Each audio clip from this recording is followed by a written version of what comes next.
We'll get to the top stories in just a moment, but we are following breaking news out of Palm Springs where a shooting investigation is underway tonight. It all started around 8 o'clock in the 1500 block of East San Rafael Drive between Sunrise Way and Avenida Caballeros.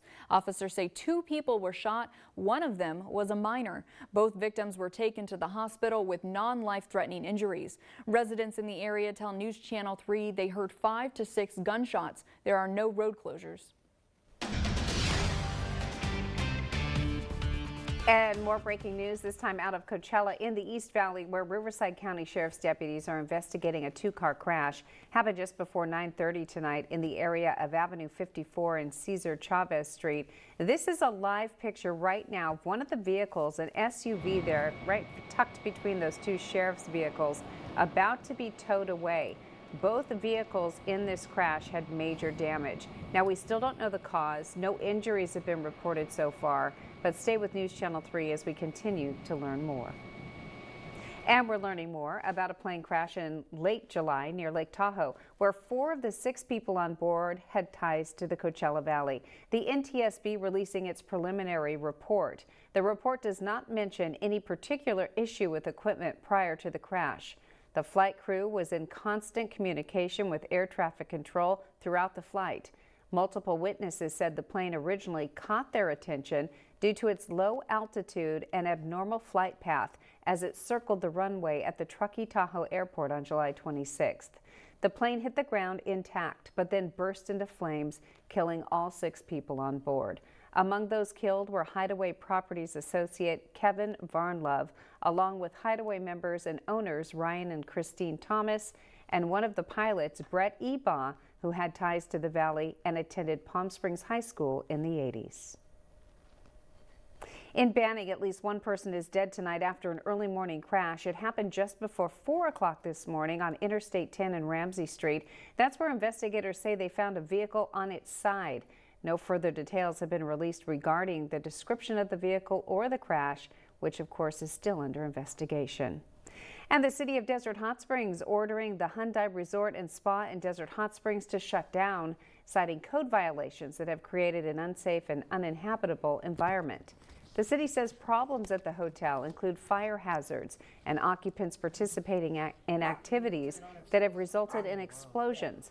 The city saying the hotel has also been the site of illegal activity. Occupied units are in bad condition and need to be fixed. The city has ordered the hotel to immediately cease all operations. This includes removing all occupants. Some residents say they received a note from the owner today that they had to be out in 24 hours. We had to be out, and we paid our rent every day. We got a notice saying that we owed $1,500. If we owed $100, we'd be out on our ear. He came by and verbally said everybody had to get out, and he said that the city closed them down and that we just had to get out. He didn't say how fast or how, when we had to be out by, but I guess that notice today tells us. Surprise, today's the day. The city gave the owners of the hotel until August 19th to comply with its order. The owner says he's working with his attorney on the matter, also claiming repairs have been made to the hotel. However, testimony and picture evidence from residents show otherwise.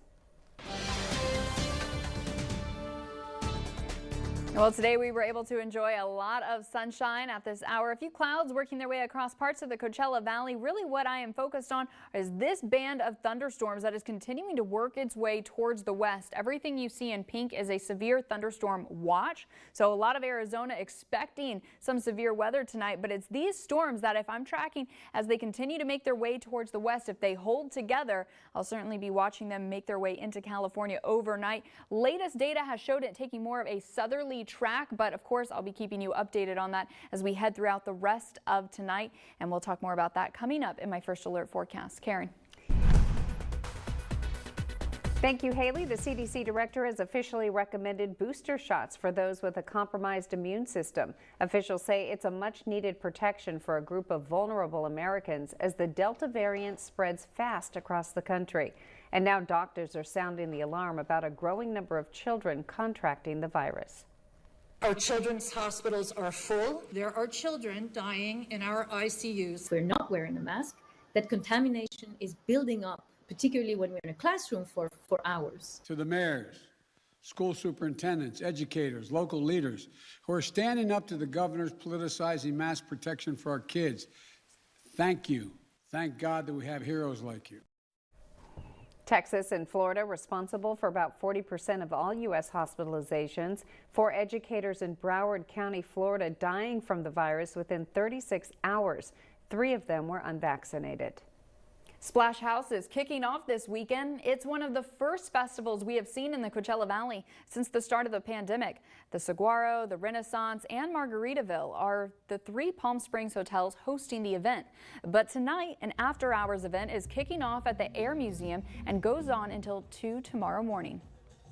Both weekends. It seems like we're sold out for both weekends. Well, we've got 244 rooms, so that means that up to about 300 people are staying with us, because of course there's more than one person per room. So during the performances, we'll have about 900 people on property. In order to attend, you have to show proof of vaccination or a negative COVID-19 test within the last 72 hours. Several other upcoming events have announced similar precautions for attendees. Coming up in the next half hour, we will have more information on that. Construction on the groundbreaking project for the Coachella Valley Arena is making progress. The $290 million sports and entertainment arena working to meet a deadline for completion by fall of 2022. Since construction began in June, about 3,000 yards of concrete has been poured. A lot of the construction so far has been done below the foundation, but more progress is expected to be made in the upcoming months. Kind of the next phase, we'll be in concrete mode for a while, building all of our foundation walls and retaining walls, interior columns. We've got structural concrete decks. A lot of the stadia seating will be cast here over the next upcoming months, and in October we'll start setting steel. Well, it will be located near Palm Desert off Interstate 10 near the Classic Club.